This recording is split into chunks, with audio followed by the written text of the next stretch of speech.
ఇప్పుడే ఎన్గోల్డ్ బయర్స్ కి కాల్ చేయండి. మీ తాకట్టు బంగారం కష్టాలకి గుడ్ బై చెప్పండి. Hello guys, welcome to iDream media. నేను మీ నందు. రీసెంట్గా బిగ్ బాస్ సీజన్ 10 స్టార్ట్ కాబోతుంది. మనం చాలా రకాల ప్రోమోలు చూసాము. అంటే సెలబ్రిటీస్కి ఈ షో అని చెప్పి చాలామంది కామనర్స్ కూడా మాకు ఉంటే బాగుండు అని చెప్పి చాలామంది రిక్వెస్ట్ చేయడం, వాళ్ళు ట్రై చేయడం, ఇవన్నీ జరిగిన తర్వాత బిగ్ బాస్ సీజన్ 9కి అగ్ని పరీక్ష సీజన్ 1 అనేది ఒకటి స్టార్ట్ చేశారు. దాంట్లో కొంతమంది కంటెస్టెంట్స్ని తీసుకొని వాళ్ళకి కొన్ని టాస్కులు ఇచ్చి వాళ్ళల్లో కొంతమందిని ఫిల్టర్ చేసి వాళ్ళని సెలబ్రిటీస్తో కలిపి లాస్ట్ టైం సీజన్ 9 ఎలా ఉండిందో మనం చూసాము. అలానే ఫస్ట్ టైం అసలు పల్లవి ప్రశాంత్ కామనర్ హౌస్లోకి వెళ్ళడం, తను టైటిల్ కొట్టడం. సో లాస్ట్ సీజన్ కూడా మనం చూసుకున్నట్టయితే కళ్యాణ్ పడాల చాలా కామనర్గా వెళ్ళి తను టైటిల్ కూడా విన్ అయ్యాడు. ఇప్పుడు అదే హోప్స్తో చాలామంది అంటే ఇన్స్టాలో యూట్యూబ్లో ఫేమ్ ఉన్న వాళ్ళు, బిగ్ బాస్ మీద ప్యాషన్ ఉన్న వాళ్ళు, అంటే కెరియర్ ఇంకొంచెం డెవలప్ అవుతుంది, మన ప్రొఫైల్ బిల్డ్ చేసుకోవాలని ఇష్టంతో ప్యాషన్తో చాలామంది బిగ్ బాస్ అగ్ని పరీక్ష సీజన్ 2కి అప్లై చేశారు. అసలు ఈ ప్రాసెస్ అంతా ఎలా జరుగుతుంది, దీంట్లో ఎంతమంది అప్లికేషన్స్ వేసి ఉంటారు, ఎన్ని ఫిల్టర్ అవుతాయి, అసలు ఈ గందరగోళం అంతా ఏంటి, లోపల ఏం జరుగుతుంది అనేది చాలామందికి తెలియదు. అసలు ఈ ప్రాసెస్ గురించి మనతో పాటు డిస్కస్ చేయడానికి ఆ ప్రాసెస్లో ఆర్కే వ్లాగ్స్ అనే ఒక పర్సన్ని సెలెక్ట్ చేస్తారు. సెలెక్ట్ చేసిన తర్వాత ఆయన ఒక 3-4 డేస్ ఆ టీంతో ట్రావెల్ అయ్యారు. అసలు ఆ ప్రాసెస్ ఏంటి, అసలు ఏం జరిగింది అనేది ఆయన్ని మాట్లాడి తెలుసుకుందాం. నమస్తే ఆర్కే గారు. నమస్తే అండి. ఆర్కే గారు, ఎంత ఇంట్రడక్షన్ ఎందుకు చెప్పాల్సి వచ్చిందంటే బిగ్ బాస్ అగ్ని పరీక్ష అనేది కామనర్స్కి, ఎందుకంటే నార్మల్ పీపుల్కి ఫేమ్ అంత ఈజీగా రాదు. సో బిగ్ బాస్ అనేది చాలా పెద్ద ప్లాట్ఫామ్ కాబట్టి దానికి వెళ్తే మనల్ని మనం రిప్రజెంట్ చేసుకోవచ్చు, ఇంకొంచెం ఫేమ్ తెచ్చుకోవచ్చు, ఇలాంటి ప్యాషన్తో అందరూ ట్రై చేస్తూ ఉంటారు. అసలు ఈ సీజన్ మీకు ఎలా అనిపించింది, ఇవన్నీ ఎలా ప్రాసెస్ జరుగుతాయి? బేసిక్గా నేను బిగ్ బాస్కి వెళ్ళాలనుకున్న ఒపీనియన్ వేరు, పర్సనల్ హోప్ తోటి అయితే పోలే. నేను ఇది వరకు మీరు చూసినట్టయితే నేను నా ప్రొఫెషన్కి తగ్గట్టుగా చాలా ఫైట్స్ చేసిన. నేను మాకు కొన్ని యూనియన్స్ కావాలి, గవర్నమెంట్ తోటి కావచ్చు, స్ట్రైక్స్ చేయడం, ధర్నాలు చేయడం, లీడర్స్ని కలవడం, ఇవన్నీ చేసిన తర్వాత ఎక్కడ చూసినా కానీ అడిగేవాడికి ఒక అర్హత ఉండాలి, అప్పుడే ఎవరైనా పట్టించుకురా అన్నారు. అంటే ఒక ఫేమ్ కావాలి. ఇప్పుడు ఏది అడగాలన్నా కానీ ఒక ఫేమ్ ఖచ్చితంగా కావాల్సి వస్తుంది. సో దాని మధ్యలోనే ఇది అనేది వచ్చింది సడన్గా. అంటే నాకు కావాల్సినవి ఏంటంటే, ఇప్పుడు ఫర్ ఎగ్జాంపుల్ ఆర్టీసీ డ్రైవర్స్ ఒకవేళ డ్యూటీలో ఉన్నప్పుడు చనిపోతే గవర్నమెంట్ వాళ్ళని ఆదుకుంటుంది. సో లారీ డ్రైవర్స్ అనేది కూడా దేశానికి 3వ ఎన్నుముక్క లాంటి వాళ్ళు. సో రవాణా సౌకర్యం ఏదైనా కానీ ఒక్కరోజు ఆగిపోతే దేశం ఆగిపోతుంది ఈజీగా.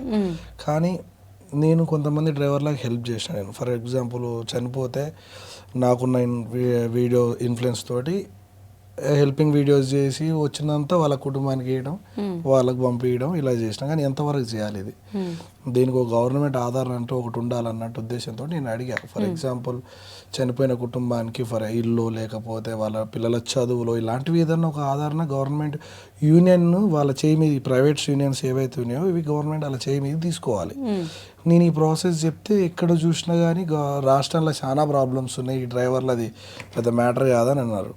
ఇంకోటి ఏంటంటే ఇంకా స్ట్రైక్స్ చేసినాం, గట్టిగా చేసినాం, చాలా ప్రయత్నాలు చేయంగా అడిగేటోడు ముఖ్యమైనోడు ఉండాలంట.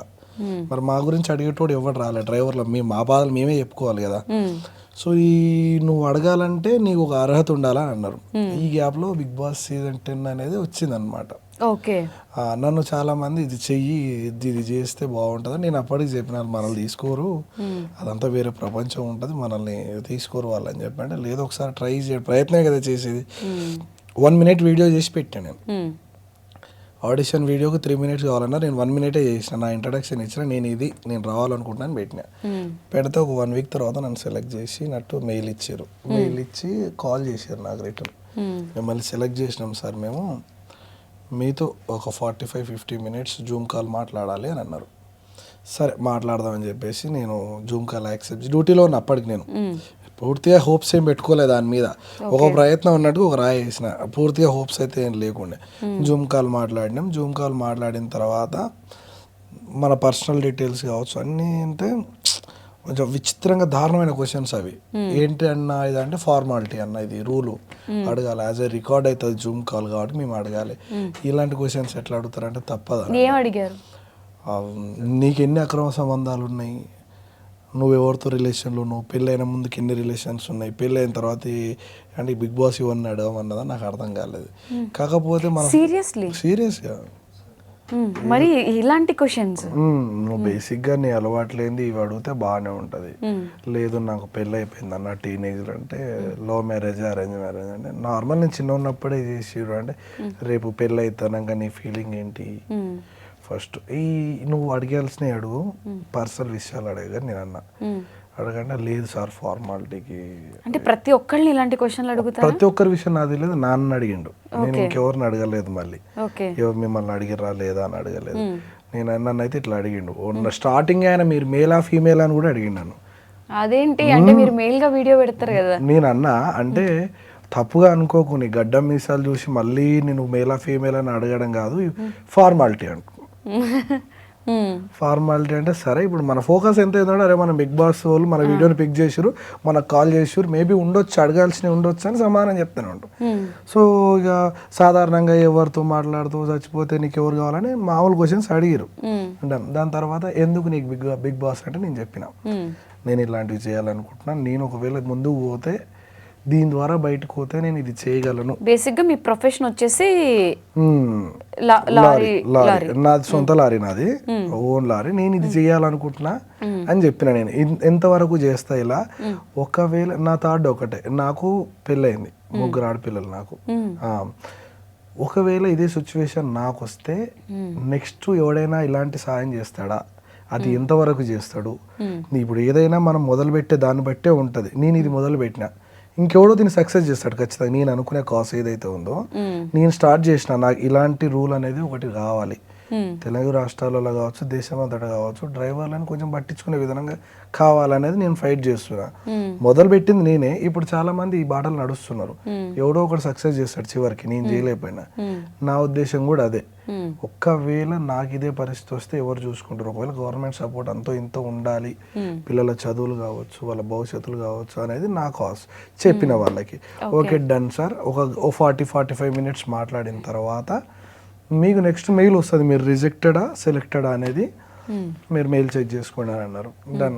మళ్ళీ క్యాజువల్గా నా పనిలో నేను బిజీగా ఉన్నా, డ్యూటీలనే ఉన్నా, డ్యూటీలనే కాల్ మాట్లాడినా, అయిపోయింది. నెక్స్ట్ వీక్ మెయిల్ వచ్చింది, మీరు సెలెక్టెడ్, జీడీకి రాబోతున్నారు, మీరు రావాలని 3 days షెడ్యూల్ ఇస్తే అలా 19th రోజు, July 19th రోజు నాకు షెడ్యూల్ ఇచ్చారు. July 19th రోజు నాకు షెడ్యూల్ ఇచ్చారు. పోయిన తర్వాత ఒక దాదాపు ఒక 200 క్వశ్చన్స్ ఉంటాయి, పెద్ద బుక్లెట్ ఇచ్చారు, అవన్నీ రాయాలి. 2 గంటలు పట్టింది నాకు రాయడానికి. అది ఒకవేళ నాన్ ఎడ్యుకేటెడ్ పీపుల్ అయితే ఇంకేమో అది మన తెలియదు ఏం రాస్తారో అంటే పక్కన ఎవరినైనా పెట్టుకొని మేరీ వాళ్ళ ఉద్దేశాలు వీళ్ళు క్వశ్చన్ చేస్తూ రాపిస్తుండొచ్చు, అలా కూడా రాపిస్తుండొచ్చు. ఎందుకంటే ఒక 2-3 రాస్తుంటే చూసిన నేను. సో ఆ విధంగా రాపిస్తారు అనమాట. నేను కూడా రాసిన. అలా కూడా ఎలాంటి క్వశ్చన్ ఉంటుందంటే, ఇవన్నీ ఒకసారి బిగ్ బాస్కు పోవాలని డిసైడ్ అయినోడు ఇవన్నీ ఆలోచించాడు యాక్చువల్గా. అలాంటి క్వశ్చన్స్ ఉంటాయి అలా. అంటే ఏ టైప్? ఫర్ ఎగ్జాంపుల్ నువ్వు మ్యారీడ్ పర్సన్ అయితే నీ వైఫ్ తప్పు చేస్తే నువ్వేం చేస్తావు, ఇక్కడ దిక్కుమాల క్వశ్చన్ నాకు అర్థం. అంటే నీ యాంగర్ ఇష్యూ, నీ కోపతార ఏందో తెలుసుకోవాలనంట. ఇంకోటి అడగొచ్చుగా, అదే ఉంది. అలాంటివి ఏంది అని అడిగితే లేదు నేను బేసిక్గా వీళ్ళు ఇచ్చింది మేము పని వాళ్ళం, మేము మాదేం తెలుసా అని అన్నారు వాళ్ళు. సరే ఇంకా నా ఒపీనియన్ నేను రాసిన, ఎవడైనా ఎలా రియాక్ట్ అవుతాడో అలా నేను రియాక్ట్ అవుతాను రాసిన. నా సమాధానం నేను అలా రాసిన పూర్తిగా. నీ ఫ్రెండ్స్ పక్కన వాళ్ళు ఎవరిని మోసం చేసినా, ఏడో మోసం పోయినా అని నార్మలే. మళ్ళీ 45 minutes ఏదైతే జూమ్ కాల్లో ఉన్నాయో అవే ఇందులో కూడా ఉన్నాయి. టైం పట్టింది, జూమ్ మొత్తం రాసిన. రాసి వాళ్ళకి ఇచ్చినాక మెయిన్ జీడీ రౌండ్ టీంకి ఒక 10 మంది ఉంటారనమాట. మా టీంలో 9 మంది ఉన్నాం మేము. ఒకతను రాలేదంటే ఎవరో, మేము ఒక 9 members ఉన్నాం. 9 members-ని తీసుకుపోయి ఒకరి తర్వాత ఒకరిని 9 మందిని ఇట్లా ఒక రూమ్లో తీసుకెళ్ళి కెమెరా పెట్టి వాళ్ళు పార్ట్ ఆఫ్ డైరెక్టర్స్ వాళ్ళు దానికి సంబంధించిన వాళ్ళు, మేడం ఆమెనే మెయిన్ అంట, ఆమె కూడా వస్తుంది. ఇట్లా స్ట్రైట్ కూర్చొని చెప్పి ఇంకొకరిని అడుగుతుంది అనమాట, నువ్వేంది, నీ కథ ఏంది, ఎందుకు బిగ్ బాస్ అంటే సేమ్ ఎక్కడ కూడా మిస్టేక్ చేయకుండా మళ్ళీ నేను నా కాస్ ఇది, ఇన్ కేస్ ఒకవేళ నేను ఇక్కడికి వచ్చే ముందు నేను కొంచెం అగ్ని పరీక్ష చూసిన అనమాట, మళ్ళీ జియో హాట్‌స్టార్లో. ఎందుకంటే నాకు కొంచెం తక్కువ ఉండే ఎక్స్పీరియన్స్ దీని మీద. మరి ఈ రౌండ్ 2 రౌండ్ సెలెక్ట్ అయినాం కదా, మరి ఏందో చూద్దాం ఇది అన్నట్టుగా చూసిన. అందులో నేను ఒక అతన్ని చూసిన అనమాట, డ్రాగన్ అనేది వేషం వేసుకొని వస్తే అంత అయిపోయిన తర్వాత మీరు దీనికి కరెక్ట్ కాదని అన్నారు. సో నాకు అది ఐడియా ఉందన్నమాట. ఐడియా ఉండి జీడీ నాది నా సెల్ఫ్ నేను ఇచ్చుకొని నేను ఎందుకు రావాలో చెప్పినాక ఇన్ కేస్ నేను ఈ ప్లాట్ఫామ్ కరెక్ట్ కాకపోతే నన్ను రిజెక్ట్ చేయండి అని చెప్పిన. మేము అదంతా నెక్స్ట్ చెప్తామండి అని అన్నారు. సో ఒక్కొక్కరిని సేమ్ చేసి తర్వాత ఒక గ్రూప్ డిస్కషన్లో ఒక టాపిక్ ఇచ్చారు. అంటే ఎవరు వాయిస్ ఎంత ఉంటుంది, ఎంతవరకు ఆర్గ్యూ చేయగలుగుతారు అనేది ఒక టాపిక్ ఇస్తారు, అందరికీ ఇస్తారు. అది మాకు హ్యూమన్ రైట్స్ యానిమల్స్కి ఇస్తే ఎలా ఉంటుంది, ఇవ్వచ్చా ఇవ్వద్దు అనే టాపిక్ మీద ఇచ్చారు. అలా చాలా మంది ఇవ్వచ్చని, నేను ఇవ్వకూడదని అన్నా, కొంతమంది ఆర్గ్యూ అయిపోయింది. అది ఏంటి చెక్ చేయడానికి వీళ్ళు వాయిస్ రైజ్ చేయగలుగుతారా చేయరా అనే దానికి. కానీ ఇంట్రడక్షన్ మెయిన్. అది అయిపోయిన తర్వాత నేను ఇంటికి వెళ్ళిపోయినా. ఇంటికి వెళ్ళి నేను జీడీకి వచ్చినప్పుడు నా డ్రైవర్కి అప్ అయిపోయినా. నేను కొంచెం హోప్ వచ్చింది జీడీకి రమ్మనంగానే. నా వెహికల్ని డ్రైవర్కి అప్ అయిపోయినా. సరే చూద్దాం ఇది ఎంతవరకు అయిద్దో. జీడీలో క్లియర్గా నేను చెప్పిన కదా, దీని తర్వాత కూడా మనకు వస్తే అప్పుడు మన లెక్క అన్నట్టుగా ఒక ఒపీనియన్ ఉండే. సరే అని బండి పంపించి ఒక రోజు ఆపిన యాక్చువల్ ఇంటికాడ. నేను ఇక్కడ జీడీ రౌండ్ అయిపోయినాక నేను చెప్పిన కదా ఈ విషయం, నేను దీనికి సెట్ కాకపోతే నేను రిజెక్ట్ చేయండి అని చెప్పినాక కూడా నాకు ఒకవేళ వస్తే నేను సెలెక్టెడ్ అనుకున్నా. మళ్ళీ 1 వీక్ తర్వాత మళ్ళీ మెయిల్ వచ్చింది, కంగ్రాచులేషన్ సార్ మీరు సెలెక్ట్ అయ్యారు. అలా ఎలా అంటే ఫోన్ చేసి, సార్ మీరు కంగ్రాచులేషన్ సార్ మీరు నెక్స్ట్ లెవెల్కి సెలెక్ట్ అయిపోయారు అంటే ఇక మామూలు ఆనందం కాదు అది.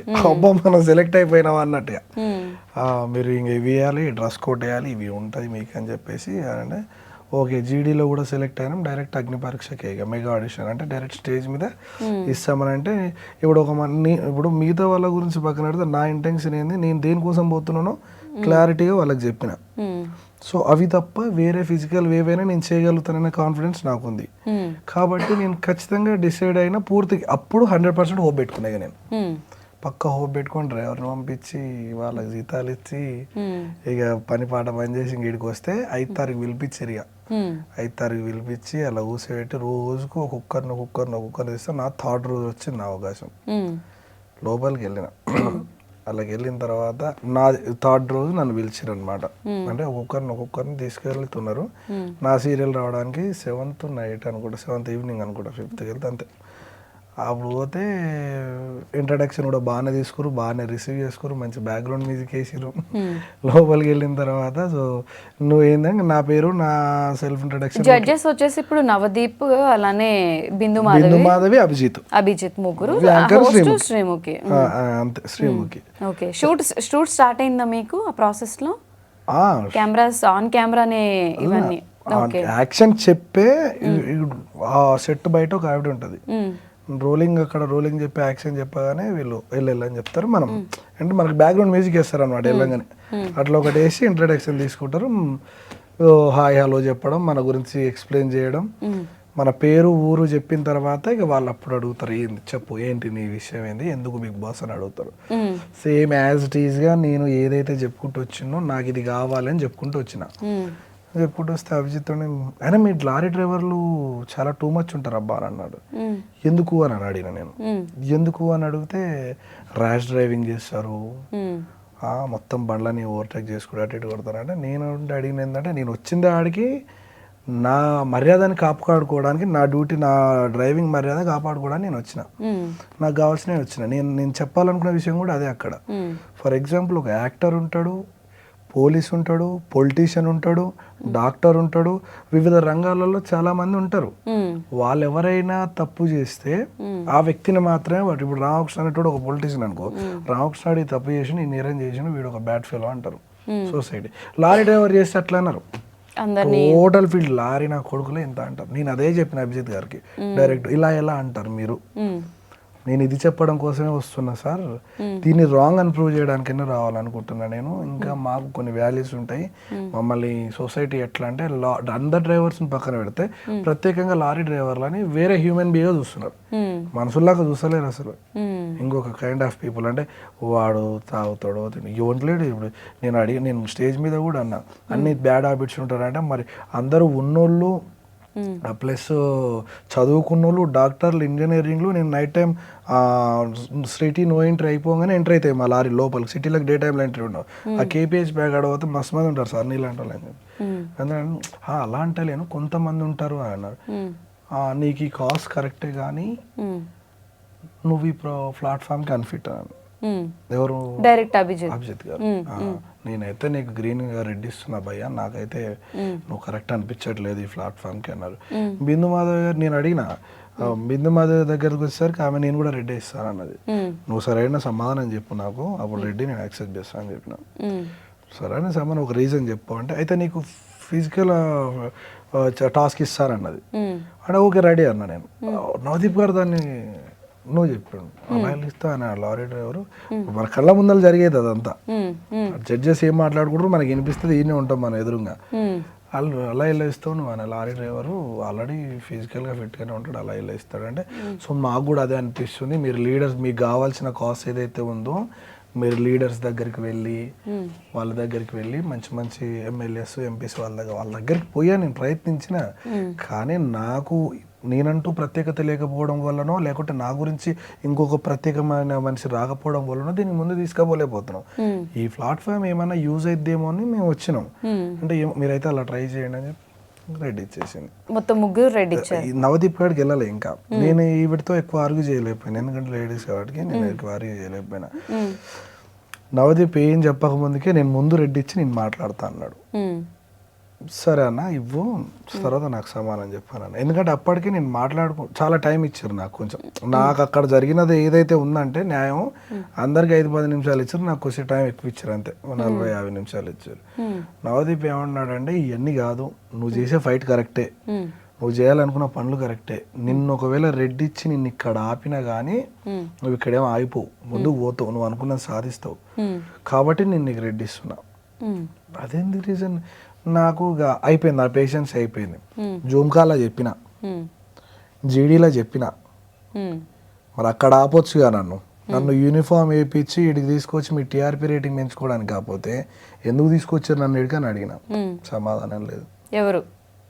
అది కాదు శ్రీముఖి గారు అంటారు, మీరు అర్థం చేసుకోండి, మీరు టైం ఎక్కువైంది, ఇంకా చాలా మంది మీరు పోతే నాకు సమాధానం చెప్పి నేను పోతా, పోనట్లేదు. నాకు జీడీలో నేను దీనికోసమే వస్తున్నా అని చెప్పిన, జూమ్ కాల్లో దీనికోసమే, బుక్లెట్లో కూడా కొన్ని క్వశ్చన్స్కి రాసిన, పూర్తిగా రాయలే వల్ల.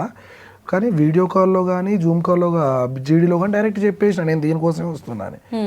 మరి అక్కడ మీరు నెక్స్ట్ లెవెల్ సెలెక్ట్ అయ్యారు సార్, కంగ్రాచులేషన్ అన్న వాళ్ళు. మరి ఈడికి వచ్చినాక ఎందుకు మీకు ఈ ప్లాట్ఫామ్ కరెక్ట్ కాదంటూ నేను టైం వేస్ట్ చేసుకునేటువంటి కాదు కదా. అంటే ఏమున్నా ఇప్పుడు నాకు యూనిఫామ్ వేసి ఆ ప్రోమోలో చూపిస్తే అబ్బా డ్రైవర్కి కూడా ఇచ్చారు అవకాశం, కానీ ఆడు ప్రూవ్ చేసుకోలేకపోయాడు, ఆడు దరిద్రుడు అన్నట్టు. అంటే జనాలని ఒక వేరే డెమోలో తీసుకుపోతారు అనమాట, అందరికీ అవకాశాలు ఇస్తున్నాం అన్నట్టు. ఇప్పుడు నాకు ఇది కరెక్ట్ కాదన్నప్పుడు నన్ను అక్కడే ఆపొచ్చుగా.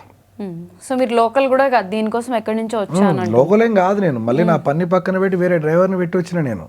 ఎందుకంటే నేను అనుకునే పని అవుతుందేమో అని ఆలోచన. గోల్ అంతా ఫేమ్ కోసం కాదు, మీ యూనిటీ కోసం మీరు ఫైట్ చేయాలి అని అనుకుంటున్నాను. ఇప్పుడు నాకు ఫేమ్, నేను ఆల్రెడీ నేను చాలా రోడ్డు రాస్తారోకలు చేసిన, నేను కేటీఆర్ తోటి మాట్లాడిన, కేటీఆర్ గారితో మాట్లాడిన, స్ట్రైక్స్ చేసి రవీంద్ర కుమార్ తోటి మాట్లాడిన, బండి సంజయ్, అందరు పొలిటీషియన్స్ తోటి డైరెక్ట్ మాట్లాడినా, నేను ఫైట్ చేసుకుంటాను. నాకు అంతకంటే మించిన ఫేమ్ ఏం అవసరం లేదు. కాకపోతే నేను ఒకరోజు రియలైజ్ అయిన పాయింట్ నాకు ఇబ్బంది అనిపించింది.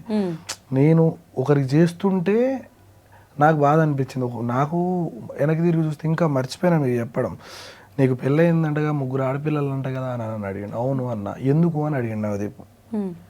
అదేంది ఎందుకు అని అంటే ఏందన్న మా దూరాన్ని ఎందుకు చేసుకున్నావు పెళ్ళి అని అన్నాడు. నువ్వు నీకు అలాంటి పొజిషన్ వస్తుందంటే మరి నువ్వు ముందు జాగ్రత్తగా అన్ని సెటిల్ చేసుకొని చేసుకోవచ్చు కదా అని అంటే, ఒకటి ప్రొఫెషన్ ఒకటి ఉంటుంది. నేను డ్రైవింగ్ వృత్తిలో దిగిన ఫస్ట్ నుంచి అదే చేస్తున్నా. నువ్వు డ్రైవింగ్ వదిలినాక పెళ్లి చేసుకోవాలంటే అదే అడిగే క్వశ్చనే నాది. నీకు కరెక్ట్ రీజన్ ఉందా అసలు? నేను అన్ఫిట్ లేకపోతే నాతోటి ఫిజికల్ టాస్క్లో లేకపోతే ఇంకేమైనా డేర్స్ చేయించి నువ్వు ఇది చేయలేకపోయావు అందుకని నేను సెలెక్ట్ చేయట్లేదు అంటే ఒక పాయింట్ ఉంటుంది. నేను కూడా దాన్ని యాక్సెప్ట్ చేస్తా, సరే కదా నేను ఇది చేయలేకపోయినా అందుకనే నన్ను రిజెక్ట్ చేశారని. ముందు నుంచి నేను ఏవైతే పాయింట్స్ చెప్పుకుంటూ వచ్చినో వాటిని అన్నిట్లలో నువ్వు నెక్స్ట్ లెవెల్ అని చెప్పి వీడికి వచ్చినాక నువ్వు లేదు నెక్స్ట్ అని అంటే పాయింట్స్ వెతుకుతున్నారు వాళ్ళు నా మీద. పంపించాలి, నిన్ను ఎటు స్టేజ్ దింపాలి. నేను ఒకటే మాట అన్నా, మీకు టోటల్గా స్క్రిప్ట్ వచ్చింది, వీళ్ళని సెలెక్ట్ చేయాలి వీళ్ళని సెలెక్ట్ చేయొద్దని. ఎటు కూడా నన్ను పంపించడానికి మీకైతే రీజన్ దొరుకుతలేదు. కాబట్టి నన్ను ఏదో ఒకటి మేనేజ్ చేసి పంపించాలంటున్నాడు. నవ్వడం తప్ప సమాధానం లేదు. నేను ఏం చెప్పాలి అన్న అంటాడు.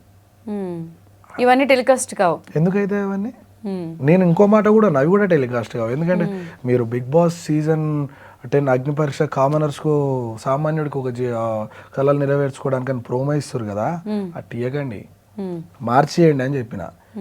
ఎవరైతే సినిమా ఇండస్ట్రీకి పోవాలనుకుంటారో భవిష్యత్తులో వాళ్ళకి మాత్రమే అగ్ని పరీక్ష, వాళ్ళకి మాత్రమే బిగ్ బాస్ అని అడిగిన.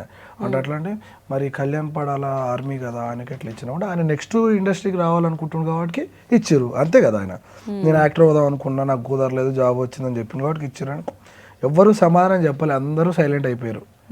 ఒకటే మాట, మీరు దయచేసి పోతే బాగుంటుంది. మేము అందరినీ రోస్ట్ చేసినాం, వీడికి వచ్చిన ప్రతి ఒక్కరిని రోస్ట్ చేసినాం, కానీ మీకు మీరు చేసే పనికి మీరు మాట్లాడేదానికి మేము మర్యాద ఇస్తున్నాం కాబట్టి మేము రోస్ట్ చేస్తలేం, మీకు టైం కూడా ఎక్కువ ఇచ్చినాం, మీరు దయచేసి పోండి.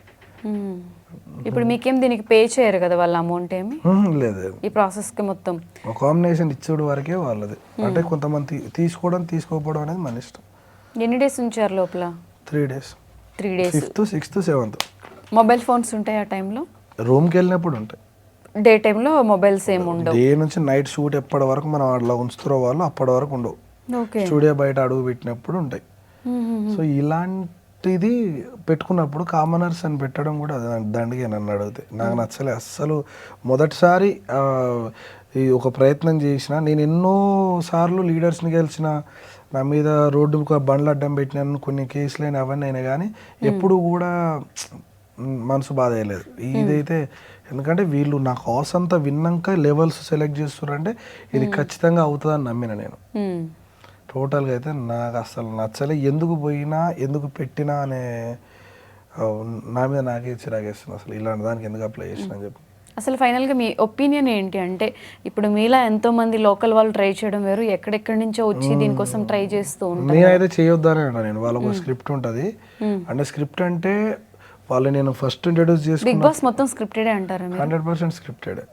స్క్రిప్ట్ లేకపోతే వాళ్ళు మధ్యలో వాళ్ళ టాస్కులు చేయడానికి అవన్నీ వస్తుంటాయి కదా, సామాన్లు వాళ్ళు చేయడానికి ఎక్విప్మెంట్స్ అవన్నీ తేడంగా వస్తాయి, అవి స్క్రిప్టే కదా. ఇప్పుడు అగ్ని పరీక్ష అనేది చాలా సీరియస్ గా జరుగుతుంది అంటే ఎంతో మంది ట్రై చేస్తుంటారు కదా అని మేము అంతా అనుకుంటూ ఉంటాం. ఇప్పుడు నేనేందంటే ఇప్పుడు ఫర్ ఎగ్జాంపుల్ నేను ఒక మాట చెప్తా, నేను చెప్పే దాన్ని బట్టి ఇప్పుడు ఈ ఇంటర్వ్యూ ఇస్తే ఏమంటే వీడు సెలెక్ట్ కాలేదు కాబట్టి వీడు ఇలా రాంగ్గా చెప్తున్నాడు అని అనుకోవచ్చు. నేను నా బాధ ఏంటంటే నాకు సెలెక్ట్ చేయడనందుకు నేను బాధపడతలేను. నా బాధల్లో ఏంటంటే నేను ముందు నుంచి ఒకటే పాయింట్ చెప్పినా కదా, నేను దీనికోసం వస్తున్న హౌస్కి అని చెప్పినా కదా, మరి అప్పుడే నన్ను రిజెక్ట్ చేయొచ్చు కదా. 4th level దాకా నన్ను తీసుకొచ్చి ఇక్కడ నువ్వు వేరే రీజన్లా నన్ను రిజెక్ట్ చేసి నేను హ్యాపీగా ఫీల్ అయ్యేటోని. ఎందుకు నువ్వు టీఆర్పీ రేటింగ్ పెంచుకోవడానికే కదా నన్ను యూనిఫామ్ వేయించి ఆడి తీసుకుపోయి నన్ను బకరాన్ చేసి, దేనికి ఇది లేదు. నువ్వు వేరే రౌండ్ ఇంకేదో కొంతమందికి చేపించారంట కొన్ని డేర్స్, నేను విన్నా, కొన్ని టాస్క్లు ఇచ్చారంట, అందులో వాళ్ళు ఫెయిల్ అవ్వడం వల్ల రిజెక్ట్ చేసిరంట. సో మీకు టాస్క్లు ఇస్తే మీరు ఆడి విన్ అవుతారు కాబట్టి మీకు టాస్క్ ఇవ్వలేదని ఏమో చెప్పలేము. ఇంకా దారుణమైంది ఏంటంటే కొంతమంది పేర్లు చెప్పాను కానీ 2 గ్రీన్లు 1 గ్రీన్ ఇచ్చిన వాళ్ళని విత్ ఏ రీజన్ చెప్పకుండా మీరు అయిపోయింది పోండి అని అన్నారు. గ్రీన్లు ఇచ్చిన వాళ్ళని ఏ టాస్క్ లేదు. నేను పడే బాధ ఫస్ట్ నేను ఎంత బాధపడ్డానో వాళ్ళది అయిపోయిన తర్వాత వాళ్ళకి జరిగిన అన్యాయం కంటే నాకు జరిగిన అన్యాయం పెద్ద అనిపించలే నాకు. ఎందుకంటే వాళ్ళకి 2 గ్రీన్లు ఒక్కొక్కరు 2 గ్రీన్లు వచ్చిన తర్వాత పేర్లు పెట్టి పిలిచి స్టేజ్ మీదకి పిలిచి మీరు ఉండట్లేదు నెక్స్ట్ వెళ్ళిపోండి అని అన్నారంట. ఇప్పుడు ఇవన్నీ వస్తాయి అసలు ఇవి స్టార్టింగ్ ప్రోమోలో ఎపిసోడ్లో వాళ్ళు పంపించేటివి ఎందుకు వస్తాయి? వాళ్ళు సేఫ్ సైడ్ చూసుకుంటారు కదా, వాళ్ళు ఎట్లా పంపిస్తారు? ఏంటంటే వాళ్ళకు పాసిబిలిటీ ఈ షోకి ఇబ్బంది అయ్యే రకంగా ఏదున్నా ఉంచారు వాళ్ళు. వాళ్ళకు బజ్ వచ్చేది ఏదన్నా ఉంటే ఇచ్చుకుంటారులే కానీ, అంటే యాంకర్స్కి రివర్స్ మాట్లాడడం ఇలాంటి, కానీ షోకే ఇబ్బంది అయ్యే విధంగా ఏదన్నా ఉంటే తీసేస్తారు. నేనన్నా దేనికి బిగ్ బాస్ అని అన్నా ఇలాంటివి ఉంచారు కదా, మీరు ఇలా పెట్టుకుంటే బెటర్, ఇలా తీసేసి ఇండస్ట్రీకి కావాల్సిన వాళ్ళు మాత్రమే ఇలాంటివి ఎట్లా ఉంచుతారు, పెట్టుకోరు కదా, తీసేస్తారు. సో వాళ్ళకి రివర్స్ అయ్యేది. వాళ్ళు ఏమంటున్నారంటే ఓవరాల్గా సరే నువ్వు అంతా ఉన్నావు కదా, అంత మాట్లాడుతున్నావు కదా, నీ గొంతు అగ్ని పరీక్ష ద్వారా జనాలకు వినిపిద్దామని పిలిచినావు అని అంటారు. అగ్ని పరీక్ష ద్వారా. నేను వీడియోలు చేస్తే మిలియన్ వ్యూస్ వస్తాయి, నేను అలా చేసుకోలేనా ఎట్లా ఇంట్లో కూర్చొని వీడియోలు. ఇప్పుడు మళ్ళీ మీకు బిగ్ బాస్ హౌస్లో సీరియస్గా అడుగు పెట్టాలని ఉందా? నాకైతే ఇంట్రెస్ట్ లేదు. ఇంట్రెస్ట్ లేదు. ఏం చెప్పాలని? నేనైతే ఆడ చెప్పిన ఒక మాట, వస్తా ఒక రోజు ఖచ్చితంగా నువ్వు అనుకున్న సెలబ్రిటీనే వస్తానన్నా కానీ కాన్ఫిడెన్స్ కోపము నాకు నచ్చలే పూర్తిగా. వస్తా ఖచ్చితంగా, మీరు ఏదైతే ఎక్స్పెక్ట్ చేస్తారో ఆ ఫీల్డ్లోనే వస్తా ఖచ్చితంగా, ఒక సెలబ్రిటీలకు వస్తా, మీరే పిలుస్తారని అన్న. ఎందుకంటే నాకున్న పీక్స్ ఫ్రస్ట్రేషన్ ఒక రేంజ్లో ఉండే అప్పుడు. ఎందుకంటే మేము బయట వందలాది మంది డ్రైవర్ల కోసం కష్టపడుతున్నా నేను, నువ్వు జస్ట్ కామనర్గా ఆడ నన్ను జోకర్ని చేసినావు. నాకు అర్థం కాలంటే ఈతోళ్ళ మనోభావాలతో నీకు అవసరం లేదా? కామనర్లోనే వచ్చిన నేను, కామనర్స్ కంటెస్టెంట్గానే వచ్చిన, బట్ ఎవడేంది అనేది నీకు తెలియాలి, ఎవడు దేనికోసం పనిచేస్తున్నాడని తెలియాలి. అక్కడనే నువ్వు ఆపేయాలి. నేనే రోస్టులు ట్రోల్స్ చేసుకుంటా వీడియోస్ చేస్తలేను, నా ఫీల్డ్ని నా వృత్తిని నేను కాపాడుకుంటూ వస్తున్నా, దానికోసం పనిచేస్తున్నా. ఆర్టీఓలను పోలీసులను లంచాలు తీసుకుంటూ వాళ్ళని రోడ్డు మీద నిలబడి క్వశ్చన్ చేస్తున్నాను. నువ్వు నాకు లెక్కనే కాదు నాకు, ఎందుకంటే నేను దానికో ఫైట్ నువ్వు తీసుకొచ్చాడు నన్ను జోకర్ చేస్తే ఎందుకు? ఇప్పుడు మిమ్మల్ని అంటే ఈ ప్రాసెస్ అంతా ఓకే, కానీ ఆ స్టేజ్ మీద మీకు అది చెప్పడం అనేది మీరు యాక్సెప్ట్ చేయలేకపోయారు. నా బాధ ఏంటంటే నాది కరెక్ట్ కాదనుకుంటే నన్ను మొదట్లో రిజెక్ట్ చేసేది ఉండే, నన్ను ఫస్ట్లో రిజెక్ట్ చేసేది ఉండే. లేదు ఇక్కడ దాకా తీసుకొచ్చినాక ఇంకో రీజన్ పెట్టి రిజెక్ట్ చేసేది ఉండే. యాక్చువల్గా మా నాన్నకి 2 భార్యలు, మేము 14 మంది పిల్లలు. మా నాన్న చాలా ఎక్కువ ఏజ్ ఉంటుంది అనమాట. వెనకటికి రంగస్థల నాటకాలు వేసి అలా ఉండేవాళ్ళు అనమాట. అప్పట్లో నేను చిన్నోని మా ఇంట్లో అందరికంటే. శ్రీముఖి వీళ్ళ డాడీకి 14 మెంబర్స్ పిల్లలు, అది నీకు ప్రాబ్లమా? వీళ్ళ నాన్నకి 14 మంది పిల్లలు అంటే అది కూడా నీకు రీజనేనా? ఇది ఎక్కడ రీజన్ నాకు అర్థం కాదు. మేము మా నాన్నకి 2 భార్యలు, అమ్మ చనిపోయిన తర్వాత ఇంకో అమ్మని చేసుకున్నాడు. మా నాన్న పౌరాణిక రంగస్థల కళాకారుడు, అల్లూరి సీతారామరాజు, మాయల ఫకీరు ఇలాంటి వేషాలు వేసి స్కూళ్ళల్లో పిల్లల్ని మోటివేట్ చేస్తుంటారు నెక్స్ట్ జనరేషన్కి. ఆయన టైం ఉన్నంత వరకు చేసిండు, ఆయన టైం ఉన్నంత వరకు చేసిండు. తర్వాత అయిపోయింది. కాకపోతే మేము ఆ దారి ఎంచుకోలేదు, మేము కూడా యాక్టింగ్ అని రాలేదు. నేను నాది ఒక ప్రొఫెషన్, మా అన్న వాళ్ళది ఒక ప్రొఫెషన్, మా అక్క వాళ్ళది ఒక, ఎవరి దారి వాళ్ళు చూసుకున్నారు అంతే. నీకు మా అక్క మేము ఎంతమంది పిల్లలు అనేది కూడా నీకు ప్రాబ్లమే అవుతుంది. చెప్పారా అండి ఎంతమంది పిల్లల ప్రాబ్లం అనేది? అయితే బుక్లెట్లో రాసాం కదా మీరు ఎంతమంది అని అంటే, వీళ్ళ నాన్నకంట 14 మంది పిల్లలంట. ఎందుకు అని అడుగుతుండే ఆయన. నీకు వెళ్ళియాలేదని చెప్పి నీకు తాలిబంగా అవతలడుకుంటాడు అని ఉన్నది కరెక్ట్ కాదు కదా. నేను ఆడ కూడా అందాం అనుకున్నా కానీ ఆ స్టేజ్కి అక్కడున్న స్టూడియోకి మర్యాద ఇచ్చి నేను అనలేకపోయినా. ఎందుకు అంటున్నావు? నాకు పిల్లలు నవదీప్ గారు ఎందుకు, శ్రీముఖి గారేమో ఆశ్చర్యం. అంటే ఒక మనిషిని ఎటకారంగా అడిగితే ఎట్లంటారు, వీళ్ళకు 14 మంది పిల్లలంట. అంటే ఇది ఏమాత్రం షోకి అక్కరొచ్చే విషయమేనా ఇది? 14 నేను నా 14 మంది ఉన్నాను, 20 మంది ఉన్నాను, నేనేందో నువ్వు చూడు. ఇలాగ నేను వస్తున్నా కదా, నా గురించి పక్కన పెట్టి నన్ను ఎలిమినేట్ చేయడానికి నేను రీజన్ అడిగినందుకు ఇవన్నీ దేవులాడుతున్నారు వాళ్ళు. ఇంకో విషయం ఏంటంటే, లా అండ్ ఆర్డర్లో నువ్వు చేయకూడని పని ఏదైతే ఉందో, అసలు చేయని పని ఏందో అని క్వశ్చన్ ఉంటుంది. నేను డ్రంక్ అండ్ డ్రైవ్ చేయను అని చెప్పిన, ఎందుకంటే నేను హెవీ వెహికల్ డ్రైవర్ని కదా, దాన్ని రివర్స్లో చెప్పారు. లా అండ్ ఆర్డర్ బ్రేక్ చేస్తానంటే డ్రంక్ అండ్ డ్రైవ్ చేస్తాను అడిగినా, అంటే నేను అడిగినా కదా కరెక్ట్ రీజన్ చెప్పండి అని అంటే, నేను నవదీప్ గారికి అంటే లేదు ఆయన అలా అనలేదు, ఇలా అన్నాడు అని మళ్ళీ ఆయన కవర్ చేసాడు. అంటే మొత్తానికి ఒక రీజన్ ఎత్తుకుతురు కదా అని అడిగిన నేను గట్టిగా. రీజన్ ఎత్తుకుతురు కదా, దీనికి మీరు నాకు అర్థం కావట్లేదు పోతలే అని చెప్పిన. ఇక నేను చెప్తా ఖచ్చితంగా మ్యాక్సిమం వీళ్ళకి ఎవరు రావద్దని చెప్తానన్న. మీ చేతిలో కూడా లేదన్న విషయం నాకు అర్థమైందన్న డైరెక్ట్ అనే. మీకు స్క్రిప్ట్ ఇచ్చారు, ఎవరికి రెడీ చేయాలి ఎవరికి గ్రీన్ చేయాలనేది మీకు ఇచ్చారు, మీరు దాని ప్రకారం చేయగలరు. ఆయన అన్నాడు నవదీప్ అన్న రోలింగ్ అంటే ఆగిపోయింది, అప్పటికే కట్ చేసారు అంటే. అది అయిపోయిన తర్వాత షూట్ ఆపినాక నేను వాళ్ళతో ఆర్గ్యూ చేస్తున్నా, ఇలా చేస్తారు అని. అంటే నేను ఏం చేయను బ్రదర్ అది అంటే, ఆయన డైరెక్టర్ నా చేతిలో ఏం లేదని అంటున్నాను. అంటే టోటల్ స్క్రిప్టెడ్ అది అంతే.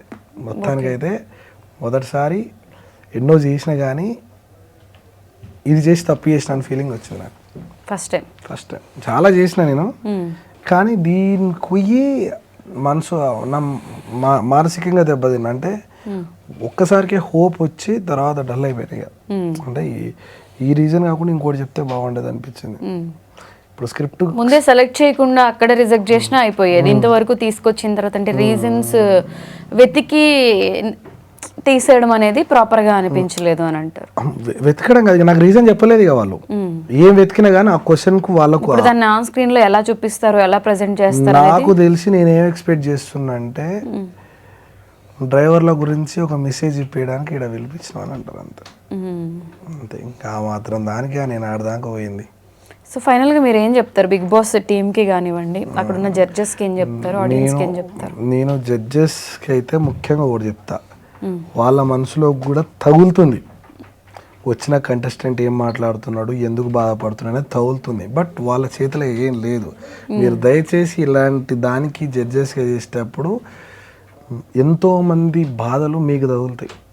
కొంతమంది ఉద్యోగాలు వదిలేసుకొని వచ్చారు, మీరు వెనకాల ఏం జరుగుతుందో చాలా మందికి తెలియదు, చేసేది మొత్తం మీదే అనుకుంటారు. గట్టిగా అంటే ఒక అమ్మాయి ₹1,00,000 ఉద్యోగం వదిలేసుకొని వచ్చింది, ఒక ఆయన పూర్తిగా ఆయన జాబ్ వదిలేసుకొని వచ్చాడు. కన్ఫర్మేషన్ రాకుండా అది వాళ్ళ మిస్టేక్ కూడా అనుకోవచ్చులే, కానీ కొంచెం ఆలోచించి ముందు తీసుకోవాలి. కానీ వీళ్ళు ఇచ్చే హోపు, వీళ్ళు ఇచ్చే బజ్ అట్లా ఉంటుంది అనమాట. ఇప్పుడు 2 గ్రీన్లు 3 గ్రీన్లు వచ్చినాక కూడా నేను వస్తలేను, అయిపోయింది నా పని అంటారు ఇక. సో ఆ విధంగా ముఖ్యంగా క్లారిటీ చేసుకోకుండా కూడా తీసుకోవడం కూడా కరెక్ట్ కాదు. ఏదో నేను ఇప్పుడు నా బండి నేను డ్రైవర్కి పంపించుకున్నాను, నేను ఇలా పోతే నేను అమ్మేయలే కదా నా బండిని. సో ఆ విధంగా నడుచుకుంటే బాగుంటుంది. నేను జడ్జెస్కి అయితే ఇలాంటి జడ్జిమెంట్ చేయకండి, వదిలేయండి మీరు నన్ను అడిగితే మాత్రం. ఎందుకంటే ముందు మీరు కనిపించేది కాబట్టి ఆ ఏడుపు అనేది మీకే తగులుతుంది ఖచ్చితంగా. వెనకేం జరుగుతుంది ఎవరు చూడాడు, మీరు తీసిరు కాబట్టి మిమ్మల్ని తిట్టుకుంటారు, మీకే తగులుతుంది. ఇలాంటిది చేయకండి, దీన్ని మార్చని ప్రయత్నం అన్న చేయండి. లేకపోతే బిగ్ బాస్ టీం నేను ఒకటే చెప్తాను, ఎవరైతే మీకు కావాలో వాళ్ళని మాత్రమే తీసుకోండి. కార్నర్కి అగ్ని పరీక్షలు ఈ శీల పరీక్షలు పెట్టకుండా డైరెక్ట్ మీకు ఏ 10 మంది కావాలో ఏ 15 మంది కావాలో ఆ జూరీ మొత్తం చేసి ఆ 15 మందిని తీసుకుపోయి హౌస్లో పెట్టుకోండి డైరెక్ట్గా. అంతే, ఈ అగ్ని పరీక్షను పెట్టి హోప్స్ పెట్టి ఇప్పుడు గ్రీన్లు ఇచ్చిన వాళ్ళని కూడా నువ్వు సమాధానం చెప్పకుండా పంపితే ఎట్టా? అది ఇందాక అంటున్నారు 2 గ్రీన్లు ఇచ్చిన వాళ్ళని కూడా రీజన్ లేకుండా వెళ్ళిపోండి పొండి అన్నారు. సీమన్ అని ఉంటాడు కదా, సిక్కోల్ సీమన్.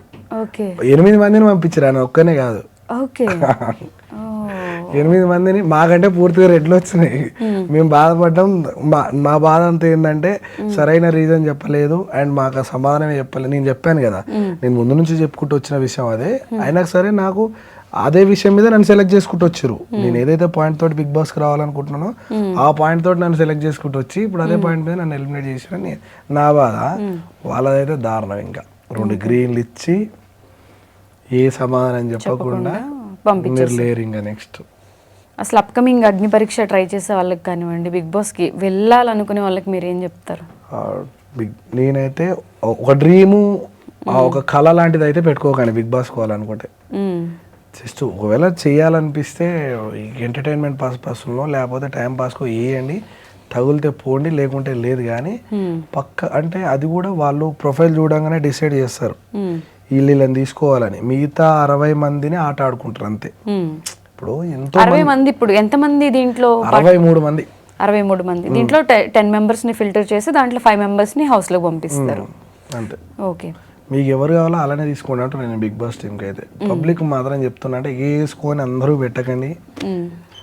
నాకు వాళ్ళు బిగ్ బాస్ కోసం అది చేస్తా ఇది చేస్తా అని చెప్పేసి చేయకండి. ఏదైనా చేస్తే టైం పాస్ చేయండి. కొంతమంది అయితే ప్రాణాలు ఇస్తారు బయట, పాదయాత్ర చేస్తున్నాడు, రోజు వర్కౌట్ వాళ్ళు. నాకు తెలిసి అలాంటి సంవత్సరం మొత్తం కష్టపడ్డ వాళ్ళు కూడా ఉన్నారు. వాళ్ళు ఈ పొజిషన్కి వచ్చింటే మాత్రం జీవితంలో బిగ్ బాస్ అనే మాట ఎత్తారు. ఇప్పుడు నాకేం తెలియదు బిగ్ బాస్ గురించి, నేను ఎక్కువ రాలేదు, చూడలేదు. నేను అనుకునేది అవుతుందన్న నా హోప్ తోటి వచ్చిన, కానీ దీని మీదనే డ్రీమ్స్ పెట్టుకున్న వాళ్ళు మాత్రం కళలు ఆవిరైపోతాయి. సో మీరైతే స్టేజ్లో గట్టిగా చెప్పొచ్చారు కదా, సెలబ్రిటీ అయ్యి మళ్ళీ బిగ్ బాస్ వెళ్తాను అంటే, అప్పుడు డైరెక్ట్ బిగ్ బాస్కి వెళ్దామని అసలు ఇన్ ఫ్యూచర్లో మళ్ళీ అగ్ని పరీక్ష ఇవన్నీ కాకుండా ఛాన్సెస్? నేను వాళ్ళు ఏదైతే ఎక్స్పెక్ట్ చేస్తారో ఆ సెలబ్రిటీ క్యాండిడేట్ అయితే వాళ్ళు నన్ను అడిగే రోజు వస్తుంది ఖచ్చితంగా. నా ప్రయత్నం నేను చేస్తా, ఇది ఓవర్ కాన్ఫిడెన్స్ కాదు, ఖచ్చితంగా నేను ట్రై చేస్తా. ఎప్పటికైనా అవుతుంది. వాళ్ళు పిలిచిన రోజు విత్ వీడియో ప్రూఫ్ తోటి నేను రిజెక్ట్ చేస్తా ఖచ్చితంగా. నా ప్రొఫెషన్ నాకుంది, నా ఫీల్డ్ నాకుంది, నేను దాంట్లో కొడతా. కొట్టినప్పుడు ఖచ్చితంగా జరుగుతుంది. ఇప్పుడు ఓవర్ కాన్ఫిడెన్స్ అంటే నా ప్రయత్నం నేను చేస్తా ఉంటున్నా, ఖచ్చితంగా అని కాదు, నా ప్రయత్నం నేను చేస్తా. వీలైనంత వరకు నేను చేసేది నేను చేస్తా. దాని తర్వాత లక్ ఇక్కడ వరకు రాసి పెట్టుంటే అక్కడ వరకు అయితే. ఎందుకంటే ఇప్పుడే ఆడదాకా అనుకున్నా, అది కాలేదు. సో నా ప్రయత్నం నేను చేస్తాను. నేను ఎంతవరకు కష్టపడాలో అంతవరకు కష్టపడాలి. అన్ఎక్స్పెక్టెడ్గా వైల్డ్ కార్డ్ ఎంట్రీస్ ఇస్తారు కదా, అప్పుడు పిలిస్తే వెళ్తారా మరి? నన్ను పిలిచిన విషయాన్ని పబ్లిక్ చెప్పి మరీ దండం పెడతా, వద్దురా నాయన మీ షో వద్దు, నాకు ఏదో వద్దని. నాకు రోజుకు 10,000 వస్తాయి, నేను 4 నేనే తోలుకుంటే ఎందుకు నాకు అది. రాని కూడా రెమ్యునేషన్ ఇస్తారు. ఇప్పుడు నా పని ఇప్పుడు ఏంటంటే ఆడికి పిలిచి బకరాలను చేయడం తప్ప ఇంకేం చెప్పు. సో మీరైతే కంప్లీట్లీ డిసప్పాయింటెడ్. డిసప్పాయింటెడ్. సో మీరు ఏదైతే పర్పస్ కోసం వెళ్ళాలనుకున్నారో దాన్ని అక్కడ డిసప్పాయింట్ చేశారు కాబట్టి మీరు ఇంత ఫ్రస్ట్రేట్ అవుతున్నారు అనేది మీ మాటల్లో అర్థం. ఫీల్డ్ని కూడా వాళ్ళు మర్యాద ఇచ్చలేదు కదా. మీ డ్రైవర్లు ఇలా చేస్తారు అలా చేస్తారు అంటే, నాకు మీ యాక్టర్స్లలో ఎవరు లేరా చేసిన వాళ్ళు, మీడియాలో మేము చూడలేదా అడిగిన నేను. మేబీ అవి కూడా అలా కించపరిచి ఉండొచ్చు మేబీ, ఏమో కానీ మొత్తానికైతే నాకు సరైన రీజన్ చెప్పలేదు మేడం. ఓకే, ఇప్పుడైనా అసలు టీం నుంచి ప్రాపర్ రీజన్ చెప్తే బాగుండని ఎక్స్పెక్ట్ చేస్తున్నారా మీరు? ఇప్పటికైనా ఎక్స్పెక్ట్ చేస్తున్నాను నేను, ఎందుకంటే నేను చాలా మందికి సమాధానం చెప్పాలి. నేను మీకు అవసరం లేదు సమాధానం చెప్పడం, నాకు అవసరం ఉంది. ఏమైంది అని అడుగుతారు కాబట్టి ఖచ్చితంగా నేను సమాధానం చెప్పాలి. ఇప్పుడు అక్కడ దాకా వెళ్ళావు నువ్వు, అసలు ఏమైంది? ఇప్పుడు రేపు షోలో ఏముంది, నువ్వు రిజెక్టెడ్ అని ఉంది. ఎందుకు రిజెక్ట్ అనేది సమాధానం లేదు కదా. నువ్వు పెట్టుకోవడానికైనా నీకు సమాధానమే లేదు. నాకెందుకో మీరు పొలిటికల్ వెళ్తే మంచిది అనిపిస్తుందనే కానీ నువ్వు దీనివల్ల నాకు రిజెక్టెడ్ అన్ఫిట్ అనిపిస్తలేదే నీకు చెప్పలేదు కదా. సో మీరు అది ఎక్స్పెక్ట్ చేస్తున్నారు. ఖచ్చితంగా ఆ సమాధానం కావాలి నాకు. ఓకే, సో ఆర్కే గారు అంటే మీరు చెప్తున్నారు వితౌట్ బిగ్ బాస్ ఈ ప్లాట్ఫామ్ లేకుండా కూడా మీరు ఎంతోమంది పొలిటీషియన్ కలిసారు అండ్ చాలా మంచి విషయాల కోసం ఫైట్ చేశారు, చాలా మంది ఫ్యామిలీస్కి హెల్ప్ చేశారు. సో ఇది ఒక రైట్ ప్లాట్ఫామ్, దీన్ని ఇంకొంచెం పెద్దగా చేద్దామని అనుకున్నారు, బట్ ఇది వర్కౌట్ కాలేదు. సో మంచి పని చేసేటప్పుడు ఏదో ఒక సపోర్ట్ మనకి వస్తుంది అని అంటారు కాబట్టి మేబీ మీకు కూడా అలా రావాలి అండ్ అని హార్ట్ఫుల్గా కోరుకుంటున్నాను. నేను ఎక్స్పెక్ట్ చేసేది డ్రైవర్ల గురించి కూడా మీ ఛానల్ తరఫున నుంచి జర పెద్ద ఇదైతే ఎవరైతే ఈ లీడర్స్ దీన్ని చేయగలరో వాళ్ళ చోల పడితే కూడా బాగుంటుందని కోరుకుంటున్నాను నేను. మీరు అనుకున్న పని చేస్తున్న పని మంచిది, అది ఎక్కడి నుంచి ఎప్పుడు ఎలా వర్కౌట్ అవుతుంది అనేది అయితే తెలియదు. సో ఈ ప్రాసెస్ లో ఈ స్ట్రగుల్స్ ఇవన్నీ అయితే కంపల్సరీ ఫేస్ చేయాలి కాబట్టి మీరు అదే సిచ్యువేషన్ లో కూడా ఉన్నారు. హార్ట్ఫుల్లీ అప్రిషియేట్ యూ, బికాస్ అందరూ అన్ని ఫీల్డ్ లో ఉన్న వాళ్ళు తప్పులు చేస్తారు మీరు అన్నట్టు, దానివల్ల ఆ ఫీల్డ్ ని మొత్తం కించపరచడం అనేది అది చాలా రాంగ్. ఎనీవేస్ ఇక్కడ వరకు వచ్చారు అండ్ మేబీ ఇలా మీడియా ముందు మీరు మీ దాని గురించి అందరికీ చెప్పేది కూడా అది కూడా మీకు యూజ్ అవుతుందని నేను అనుకుంటున్నాను. All the very best and thank you so much for coming. Thank you.